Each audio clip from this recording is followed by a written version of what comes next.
Hello everybody and welcome back.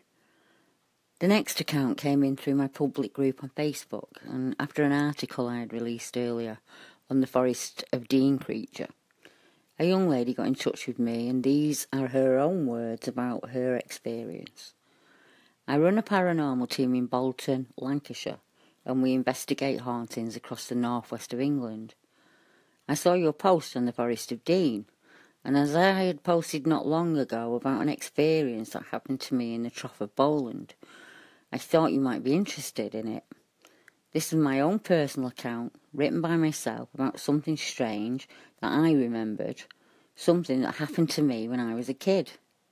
I've never forgotten that day and what happened, and this is why I wrote it down. I wanted to know if anyone else had seen or experienced anything close to my encounter. I live in the northwest of England still, and as kids back then we always went to the Trough of Bowland. I remember my dad would take us all to one of the huge forests there and let us just run riot. It was a large forest, and even though the sun was blazing hot, it failed to penetrate the darkness of the trees. It was much cooler and darker within the trees out of the sun. I wandered off on my own, and I hadn't realised just how far I had gone. I stopped to get my bearings, and I was looking around, and I noticed something crouching behind a tree. It was hard to make out at first, and I saw its arms were wrapped around the trunk of the tree, and its head was tilted to watch me. It watched my every move. I moved closer, and I saw it was covered in long fur. I remember the fear I felt swelling up inside me. I was frozen. Eventually I ran as fast as I could towards the light. Thump! I ran face first into a tree, and as I turned to look back at the thing and to see if it was following me, as I turned back I hit the tree full on and really hurt my face. Dazed, I carried on until I found my dad. My face was cut and blood poured down my cheek. It took weeks to heal. There wasn't another soul there, so what did I see? I remember the creature, or whatever it was, had pointy ears. It was brown and black, and the face had a snout. Back then my dad used to let me watch Strange But True, so I knew all the weird and wonderful things out there, and I immediately thought of a werewolf. Its arms were really big, and it had matted fur. It just watched me as I walked around. It never moved, even when I got pretty close to it. I think it was the fear of the whole event that made me run off looking back at it, hence why I legged it into the first bloody tree. Now, as I mentioned earlier in the report, there are a number of reports from across the Forest of Bowland and leading to and from the area, and not too far away. I think it's less than about 6 miles. We have the Bigfoots of Longridge Fell, and this was a report that was made in 2002.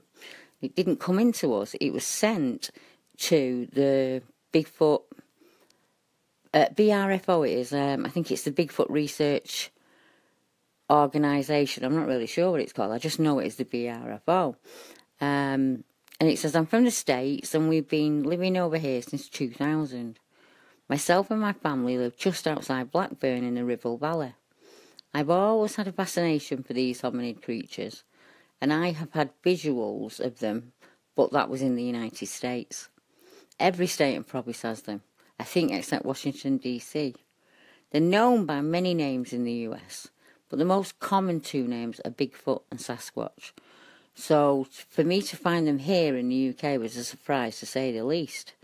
I made this report to the BRFO in 2002, and I thought you may be interested to read it.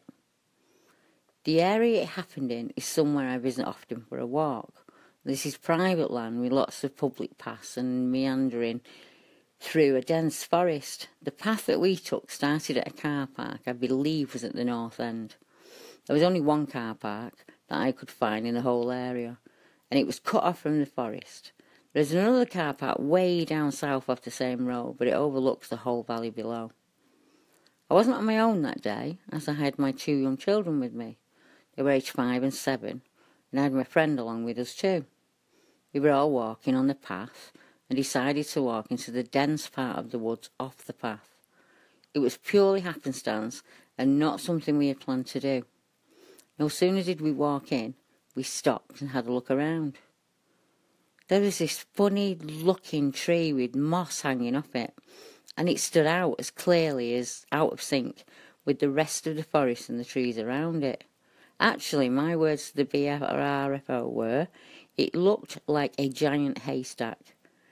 Only I quickly rationalised it away as being what it was. It was a Bigfoot. After doing considerable research on the subjects and understanding their habits, I knew it was standing still and trying to mask itself from us. It was stood sideways about 20 feet away. It was 7 to 8 feet tall with matted, dirty, tan-coloured hair all over its body. I was enthralled with it, to be honest. I couldn't take my eyes off it. My 5-year-old saw it too, but she thought it was just a tree. She later told me that she'd seen a funny-looking tree, but didn't realise what she was looking at. However, she did see a baby leaning over, pretending to be a tree stump.